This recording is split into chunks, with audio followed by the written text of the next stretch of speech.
मोदी सरकार को ईरान की कौन सी बात के ऊपर गुस्सा आ गया है कि अब हमने ईरान को सीधा कह दिया कि स्ट्रेट ऑफ होर्मुज को ही खोल दिया जाए। इवन भारत के प्राइम मिनिस्टर नरेंद्र मोदी ने भी एक बयान जारी किया है जो इससे पहले हमें देखने को नहीं मिला था। मोस्ट इंपॉर्टेंट, भारत के कौन से शिप ने पाकिस्तान नेवी से मदद मांगी और क्यों मांगी है। इसके अलावा भी काफी सारी इंपॉर्टेंट अपडेट्स आ रही हैं जो आपको मेन स्ट्रीम के न्यूज चैनल्स के ऊपर एक साथ देखने को नहीं मिलेंगी, इसलिए वीडियो को एंड तक देखिएगा।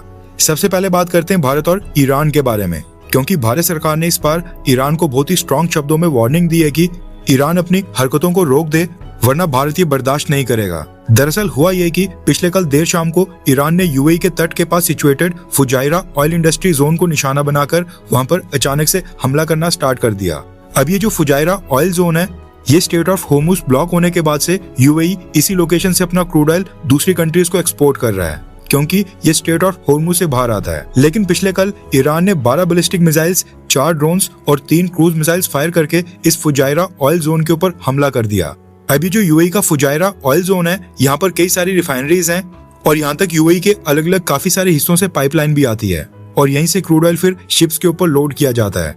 कहने का मतलब है कि ये एक तरह से इंडस्ट्रियल एरिया है और यहाँ पर भारत से गए वर्कर्स भी बड़ी संख्या में काम करते हैं। ऐसे में पिछले कल जब ईरान ने फुजाइरा ऑयल जोन के ऊपर हमला किया तो उस हमले में 3 इंडियन नेशनल्स उस हमले की चपेट में आ गए। 3 भारतीय नागरिक ईरान के इस हमले में घायल हो गए जो अभी भी हॉस्पिटलाइज्ड हैं। अब ये पहली बार नहीं है जब ईरान ने मिडिल ईस्ट में हमला किया हो और उसमें भारतीय नागरिक घायल हुए हों।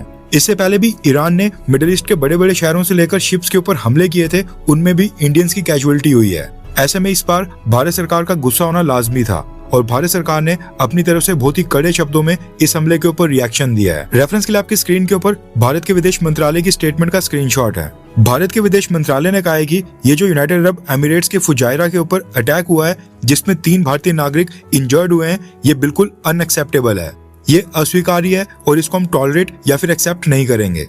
हम डिमांड करते हैं कि ईरान की तरफ से तुरंत ये वायलेंस और हमले रोके जाएं और सिविलियंस या उनके इंफ्रास्ट्रक्चर को टारगेट करना बंद किया जाए।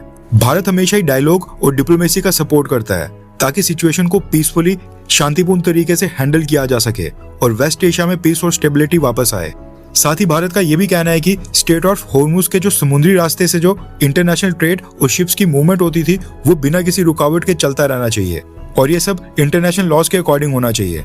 भारत स्ट्रेट ऑफ होर्मुज को ब्लॉक करने के खिलाफ है। बाकी अगर शांतिपूर्ण समाधान निकालने के लिए भारत की मदद चाहिए तो हम वो भी करने को रेडी हैं। ये कहना है भारत के विदेश मंत्रालय का। भारत के विदेश मंत्रालय के बाद प्रधानमंत्री मोदी ने भी ईरान के यूएई के ऊपर हमले को लेकर एक सिमिलर सी स्टेटमेंट इशू की है, जिसमें प्रधानमंत्री मोदी ने कहा कि यूएई के ऊपर जो हमले हुए हैं उनको मैं स्ट्रांगली कंडेम करता हूँ, यानी सख्त तरीके से उसकी निंदा करता हूँ, जिसमें 3 इंडियन सिटीजन्स भी इंजर्ड हुए थे। सिविलियंस और इंफ्रास्ट्रक्चर को टारगेट बनाना ये बिल्कुल अनएक्सेप्टेबल है और ये बिल्कुल भी मंजूर नहीं किया जाएगा। भारत यूएई के साथ मजबूती के साथ खड़ा है और मैं ये फिर से कहना चाहता हूँ कि सारे इश्यूज का सॉल्यूशन बातचीत और डिप्लोमेसी और शांतिपूर्ण तरीके से निकाला जाना चाहिए। इसके आगे प्रधानमंत्री मोदी ने कहा कि स्ट्रेट ऑफ होर्मुज के थ्रू जो भी शिप्स की मूवमेंट होती है उसका सेफ और बिना किसी रुकावट के जारी रहना ये बहुत ही जरूरी है, क्योंकि ये चीज रीजन की पीस, स्टेबिलिटी और पूरी दुनिया की एनर्जी सिक्योरिटी के लिए इम्पोर्टेंट है। यानी विदेश मंत्रालय के बाद प्रधानमंत्री मोदी ने भी ईरान को मैसेज दिया कि स्ट्रेट ऑफ होर्मुज को जल्दी से खोला जाए। विदेश मंत्रालय और प्रधानमंत्री मोदी की स्टेटमेंट्स ऑलमोस्ट सिमिलर हैं, लेकिन यहाँ पर 2 चीजें इंपॉर्टेंट है। पहले तो भारत और प्रधानमंत्री मोदी ने सबसे पहले एक स्टेटमेंट इशू की और चुप नहीं बैठे। ईरान के हमलों की आलोचना की और यूएई के सपोर्ट में आकर ये स्टेटमेंट इशू करना ये बहुत ही बड़ा स्टेप माना जा रहा है, जो दर्शाता है कि भारत यूएई के साथ खड़ा है। और दूसरा इंपॉर्टेंट पॉइंट यहाँ पर यह भी है कि प्रधानमंत्री मोदी और हमारे विदेश मंत्रालय दोनों ने ही साफ और सीधे शब्दों में स्ट्रेट ऑफ होर्मुज को खोलने के लिए कहा है। अब माना यूएई हमारा काफी क्लोज अलाई है और मित्र देश है, लेकिन यहाँ पर इंपॉर्टेंट बात यह है कि ईरान के हमलों में 3 भारतीय नागरिक इंजर्ड हुए हैं और यही चीज है जिसके ऊपर मोदी सरकार काफी नाराज नजर आ रही है। अब ईरान के ऊपर कोई ना कोई कार्रवाई तो करनी होगी, क्योंकि हम लगातार ईरान का साथ दे रहे हैं और सामने से ईरान हमारे ही लोगों को निशाना बना रहा है। ऐसे में अगर कल को खबर आती है कि यूएई ने भारत के साथ कोई डिफेंस डील कर ली या फिर यूएई भारत से हथियार या मुनीशन परचेज करना चाहता है जो ईरान के खिलाफ या फिर ईरान के हमलों को रोकने के लिए उसके डिफेंस में इस्तेमाल किए जाएं, तो उसमें भी कोई ज्यादा हैरान होने वाली बात नहीं होगी। वैसे आपको क्या लगता है कि अगर यूएई भारत के पास आता है कि भारत अपना कोई मिसाइल डिफेंस सिस्टम उनको सप्लाई करे ताकि वो अपने आप को ईरान के हमलों से बचा पाए, तो क्या भारत को यूएई को अपना कोई मिसाइल डिफेंस सिस्टम या हथियार देना चाहिए ताकि यूएई अपना डिफेंस कर सके? हाँ या फिर ना? नीचे कमेंट करके अपनी राय जरूर बताएं। नेक्स्ट अपडेट आ रही है प्रधानमंत्री मोदी के यूरोप टूर के बारे में। जैसा कि मैंने आपको बताया था कि प्रधानमंत्री मोदी 15 मई को 3 यूरोपियन कंट्रीज के टूर के ऊपर जा रहे हैं, नॉर्वे, नीदरलैंड्स और Italy. And PM Modi United Arab Emirates में कुछ घंटे रुकने के बाद अपनी यूरोपियन ट्रिप स्टार्ट करेंगे, या फिर स्टार्ट में जाएंगे या फिर एंड में जाएंगे। अब इसी टूर से रिलेटेड न्यूज निकल कर आ रही है कि प्रधानमंत्री मोदी अब 3 नहीं बल्कि 4 देशों को कवर करेंगे। अब स्वीडन का भी नाम सामने निकल कर आ रहा है। इसके साथ ही न्यूज आ रही है कि प्रधानमंत्री मोदी इटली की विजिट के ऊपर वेटिकन सिटी भी जाएंगे और वहां पर क्रिश्चियन धर्म के सबसे बड़े धर्म गुरु पोप के साथ भी मुलाकात करेंगे। वेटिकन सिटी इटली की राजधानी रोम के अंदर ही है, लेकिन वेटिकन सिटी को एक इंडिपेंडेंट देश का दर्जा दिया गया है।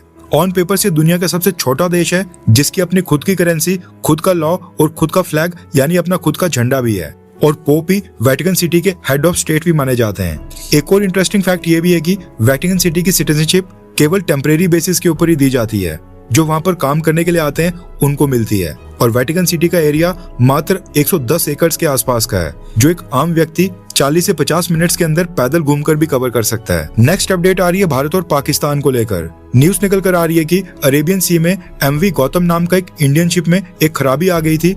इसके अंदर मैकेनिकल फेलियर आ गया था, जिसके बाद इसने डिस्ट्रेस सिग्नल भेजा था और पाकिस्तान नेवी ने इस डिस्ट्रेस सिग्नल को सबसे पहले रिस्पॉन्ड करते हुए इस भारतीय शिप को रेस्क्यू करने का ऑपरेशन चलाया है। न्यूज निकल कर आ रही है कि भारत के शिप के ऊपर इंजन और इसके स्टीयरिंग सिस्टम में कुछ खराबी आ गई थी, जिसकी वजह से पूरा शिप बीच समुद्र के अंदर रुक गया था। इस शिप के ऊपर टोटल 7 क्रू मेंबर्स थे, जिसमें से 6 इंडियन नेशनल्स हैं और एक इंडोनेशियन शामिल था। अब सिचुएशन इतनी क्रिटिकल हो गई थी कि इंडियन नेवी की रेस्क्यू टीम को वहां पर पहुंचने में थोड़ा समय लग रहा था, और पास में ही पाकिस्तान नेवी का पेट्रोलिंग वेसल था जिसका नाम PMSS कश्मीर बताया जा रहा है। इसी पाकिस्तानी पेट्रोलिंग शिप ने MV गौतम तक पहुंचकर इंडियन क्रू मेंबर को वहां पर फूड, मेडिकल एड और टेक्निकल असिस्टेंस प्रोवाइड की है, और साथ में वीडियो रिकॉर्ड करते समय तक पाकिस्तान नेवी की टेक्निकल टीम इंडियन वेसल को स्टेबलाइज करने की कोशिश कर रही है, ताकि इसको रिपेयर करके वापस चलाया जा सके या फिर सेफ लोकेशन के ऊपर टो करके ले जाने में थोड़ी सफलता मिले।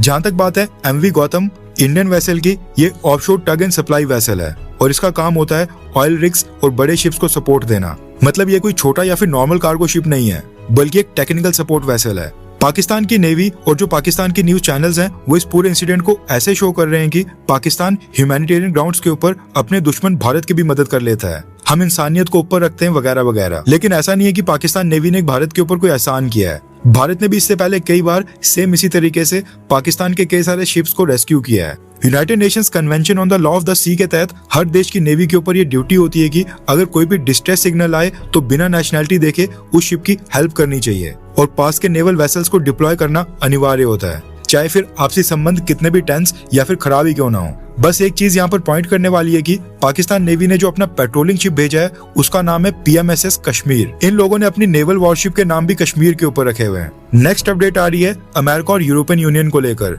लेकिन ये न्यूज भारत के लिए भी थोड़ी सी कंसर्निंग है, क्योंकि अगला एक्शन भारत के ऊपर भी हो सकता है। रेफरेंस के लिए आपकी स्क्रीन के ऊपर आर्टिकल का स्क्रीनशॉट है। न्यूज निकल कर आ रही है कि डोनाल्ड ट्रंप एडमिनिस्ट्रेशन ने यूरोपियन यूनियन के 27 देशों के ऊपर एक बार फिर से टैरिफ लगाने का फैसला किया है। यह अनाउंसमेंट खुद ही यूएस प्रेसिडेंट डोनाल्ड ट्रंप ने की है। न्यूज आ रही है कि डोनाल्ड ट्रंप ने एक स्टेटमेंट जारी करके कहा है कि यूरोपियन यूनियन ने जो पहले अमेरिका के साथ ट्रेड डील फाइनलाइज करके एग्री किया था, जिस ट्रेड डील के ऊपर यूरोपियन यूनियन ने खुद ही सहमति जताई थी, उसको वो प्रॉपर्ली फॉलो नहीं कर रहे हैं। इसलिए अगले हफ्ते से अमेरिका यूरोप से आने वाली कार्स और ट्रक्स के ऊपर लगने वाले टैरिफ को बढ़ाकर 25% तक कर देगा। ये टैरिफ्स यूरोपियन यूनियन से इंपोर्ट होने वाली कार्स के ऊपर है। अगर यूरोपियन देशों की कंपनीज अपनी कार्स और ट्रक्स को अमेरिका के अंदर ही बनाते हैं तो उनके ऊपर कोई भी टैक्स नहीं लगेगा। डोनाल्ड ट्रंप की स्टेटमेंट के बाद यूरोपियन कंट्रीज की मार्केट तो नीचे गिर गई है, लेकिन अब दोबारा से टैरिफ वॉर का खतरा सामने आ गया है। दरअसल अमेरिका में जब से यूएस सुप्रीम कोर्ट ने दखल देकर कहा है कि डोनाल्ड ट्रंप ने जो सभी कंट्रीज के ऊपर ब्लैंकेट टैरिफ लगाए थे वो बिना कांग्रेस की परमिशन के लगाए थे एंड वो इलीगल हैं, उनको हटाया जाए, उसके बाद से कई सारे देश अमेरिका के साथ ट्रेड डील को फॉलो ही नहीं कर रहे हैं या फिर अपनी पुरानी ट्रेड डील में बदलाव करने की मांग कर रहे हैं। यूरोपियन यूनियन भी अपनी पुरानी ट्रेड डील में बदलाव करना चाहता है, लेकिन डोनाल्ड ट्रंप बदलाव करने के मूड में बिल्कुल नहीं है और डोनाल्ड ट्रंप के पास सेक्टर स्पेसिफिक टैरिफ लगाने की अभी भी परमिशन है या फिर कह लो कि लूप होल है, जो उन्होंने इस बार यूरोपियन यूनियन के ऊपर लगा दिया है। भारत की बात करें तो हमने भी अमेरिका के साथ ट्रेड डील साइन नहीं की है और हो सकता है कि डोनाल्ड ट्रंप एडमिनिस्ट्रेशन भारत के ऊपर दबाव डालने के लिए कल को हमारे कुछ सेक्टर्स के ऊपर भी इसी तरह से कुछ नए टैरिफ्स की अनाउंसमेंट कर लें। यहाँ तक अगर आपने हमारी वीडियो देख ली है तो इसका मतलब है कि आपको हमारी ये वीडियो काफी अच्छी लगी होगी। भारत की फॉरेन पॉलिसी, हमारी अर्थव्यवस्था और डिफेंस से संबंधित काफ़ी सारी इंपॉर्टेंट न्यूज़ होती हैं जो बाकी चैनल्स कवर नहीं कर रहे हैं या फिर बाकी चैनल्स मिस कर देते हैं। हम वो सारी इंपॉर्टेंट न्यूज़ कवर करने की कोशिश करते हैं। प्रॉब्लम ये है कि अब हम चीज़ों को थोड़ा और प्रोफेशनल लेवल के ऊपर लेना चाहते हैं, टीम को बड़ा करके चैनल के ऊपर अपग्रेड्स करना चाहते हैं ताकि और भी बेटर और प्रोफेशनल वीडियोस आपके लिए हम लाते रहें। हम चाहते हैं कि बेटर रिसर्च करके ग्लोबल थिंक टैंक्स की रिपोर्ट्स, इंटरनेशनल पॉलिसी पेपर्स और ग्लोबल लेवल के ऊपर भारत के लिए कौन सी चुनौतियां आ रही हैं उसको डिटेल में स्टडी करके आप तक और बेटर तरीके से पहुंचाया जाए। इसके लिए हमें रिसर्च, एडिटिंग और कंटेंट क्वालिटी को इम्प्रूव करना होगा और उसके लिए टीम भी एक्सपैंड करनी होगी। ऑनेस्टी के साथ मैं आपको बताना चाहता हूं कि हमारे पास इस चैनल को नेक्स्ट लेवल के ऊपर लेने के लिए जुनून और जज्बा ये दोनों ही हैं। एक दिशा भी है जिसकी तरफ हम आगे बढ़ना चाहते हैं, लेकिन फंड्स की कमी आ रही है। हमें बस आपके सपोर्ट की जरूरत है जो आप हमारे चैनल का मेंबर बनकर हमें दिखा सकते हैं। हमने इंडियन अफेयर्स चैनल के ऊपर मेंबरशिप स्टार्ट कर दी है और मेंबरशिप को ज्वाइन करने का लिंक वीडियो के डिस्क्रिप्शन में दे दिया गया है, जहां से आप बहुत ही आसानी से चैनल को ज्वाइन कर सकते हैं।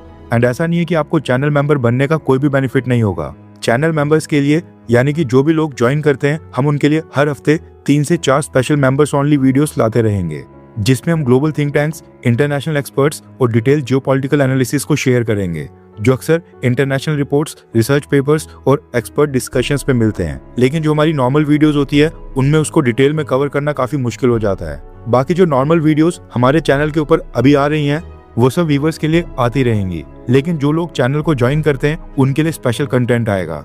आई होप आप लोग मेंबरशिप को ज्वाइन करके हमें सपोर्ट करेंगे ताकि हम आपस में एक साथ मिलकर इस चैनल को नेक्स्ट लेवल के ऊपर ले जाएं। ज्वाइन करने का लिंक डिस्क्रिप्शन में है। जय हिंद, वंदे मातरम।